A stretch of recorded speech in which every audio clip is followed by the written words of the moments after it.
या देवी सर्वभूतेषु शक्तिरूपेण संस्थितः नमस्तस्यै नमस्तस्यै नमस्तस्यै नमो नमः।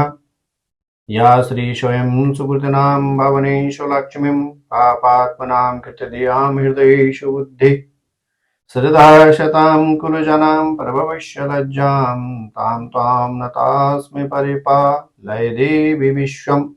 जय माता दी, जय नारायण की। नमस्कार। आप देख रहे हैं एस्ट्रोदेव और मैं हूं डीडी शास्त्री। जी हां प्रिय दर्शकों, चैत्र नवरात्र के साथ ही सनातन धर्मावलियों का नव वर्ष भी प्रारंभ होता है। इसी दिन गुड़ी पड़वा का पर्व भी सुसंपन्न किया जाता है और इसी दिन से मां दुर्गा के 9 स्वरूपों की पूजा और आराधना प्रारंभ की जाती है।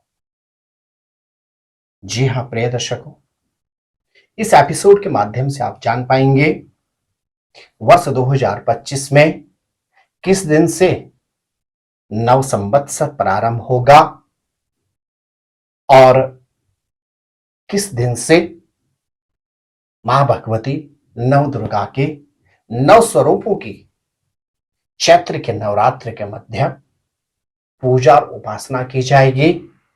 साथ ही साथ किस दिन मां के किस स्वरूप का पूजन किया जाएगा और इस वर्ष मां का आगमन का वाहन क्या है और मां प्रस्थान अपने किस सवारी से करेंगे। जी हां प्रिय दर्शकों, वर्ष 2025 में रविवार 30 मार्च को संवत 2082 सिद्धार्थी नामक प्रारंभ होगा। इसी दिन से ही चैत्र नवरात्र का प्रारंभ भी होगा। प्रिय दर्शकों, वर्ष पर्यंत में 4 नवरात्र आते हैं। इनमें से चैत्र और आश्विन के नवरात्र, इनके विषय में हर किसी को पता है। इसके अतिरिक्त माघ और आषाढ़ महीने में गुप्त नवरात्र आते हैं। जी हां प्रिय दर्शकों, नवरात्र के मध्य मां का आगमन और मां के प्रस्थान का वाहन भी सुनिश्चित होता है। वर्ष 2025 में रविवार 30 मार्च को चैत्र नवरात्र प्रारंभ होने के कारण भगवती का आगमन होगा हाथी पर और रविवार 6 मार्च को ही नवरात्र पूर्ण होते ही मां स्वधाम को प्रस्थान करेंगी महिष अर्थात भैंस की सवारी के साथ। जी हां प्रिय दर्शकों, चैत्र नवरात्र में नवरात्रि की पूर्णाहुति होती है श्री राम नवमी के दिन। इसलिए चैत्र नवरात्र बहुत ही महत्वपूर्ण भी होते हैं। जी हां प्रिय दर्शकों, यदि हम चैत्र नवरात्र की बात करते हैं तो इस वर्ष रविवार 30 मार्च के दिन घट स्थापन के साथ ही भगवती शैलपुत्री का पूजन और अर्चन किया जाएगा। तदुपरांत 31 मार्च को मां के द्वितीय स्वरूप ब्रह्मचारिणी और तृतीय स्वरूप चंद्रघंटा का पूजन भी किया जाएगा।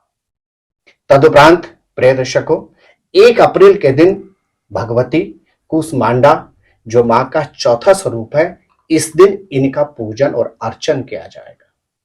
तदुपरांत 2 अप्रैल के दिन मां के पंचम स्वरूप अर्थात स्कंद माता का पूजा उपासना की जाएगी। तदुपरांत 3 अप्रैल के दिन भगवती के छठे स्वरूप अर्थात मां कात्यायनी का पूजन किया जाएगा। तदुपरांत 3 अप्रैल के दिन मां के 7वें स्वरूप अर्थात मां कालरात्रि की पूजा उपासना की जाएगी। जी हां प्रिय दर्शकों, 5 अप्रैल के दिन मां के चतुर्थ स्वरूप अर्थात मां महागौरी का पूजन और अर्चन किया जाएगा। और इसके साथ ही 6 अप्रैल के दिन मां के नवम स्वरूप अर्थात मां सिद्धिदात्री की पूजा उपासना तो की जाएगी। इस दिन श्री राम नवमी का पर्व भी सुसंपन्न किया जाएगा। प्रिय दर्शकों, चैत्र नवरात्रि के मध्य 9 दिनों तक मां भगवती की पूजा और उपासना करने से, इस अवधि में धार्मिक आयोजन करने से, इस अवधि में अपने सकाम भक्ति के लिए विशेष पूजा उपासना करने से व्यक्ति को मनोवांछित सफलता प्राप्त होती है। जय माता दी, नमस्कार, जय नारायण।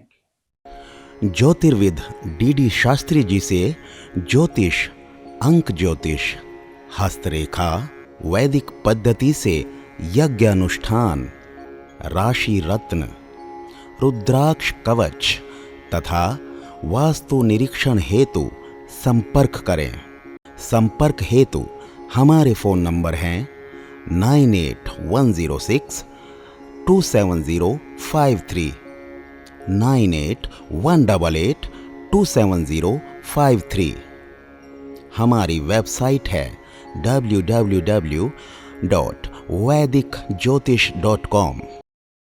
परामर्श शुल्क प्रदान कर संपर्क हेतु समय सुबह 10 बजे से शाम 6 बजे तक। हमारे संस्थान में योग्य विप्रों के द्वारा समस्त वैदिक कर्म जैसे पूजा पाठ, यज्ञ, जप, हवन, जन्मदिन पूजन, नवग्रह शांति, ग्रह कलेश, काल सर्पदोष निवारण पूजन, व्यापार वृद्धि पूजन, विवाह संस्कार, भूमि पूजन, गृह प्रवेश, शिवार्चन, महामृत्युंजय जाप, बगलामुखी जाप आदि समस्त वैदिक कर्म सुसंपन्न किए जाते हैं। संपर्क हेतु हमारे फ़ोन नंबर हैं 9810627053, 9818827053। परामर्श शुल्क प्रदान कर संपर्क हेतु समय सुबह 10 बजे से शाम 6 बजे तक। हमारी आने वाली वीडियो को सबसे पहले देखने के लिए अष्टोदेव यूट्यूब चैनल को अभी सब्सक्राइब करें। आगे शेयर अवश्य करें ताकि और लोगों को भी वीडियो का लाभ मिल सके। धन्यवाद।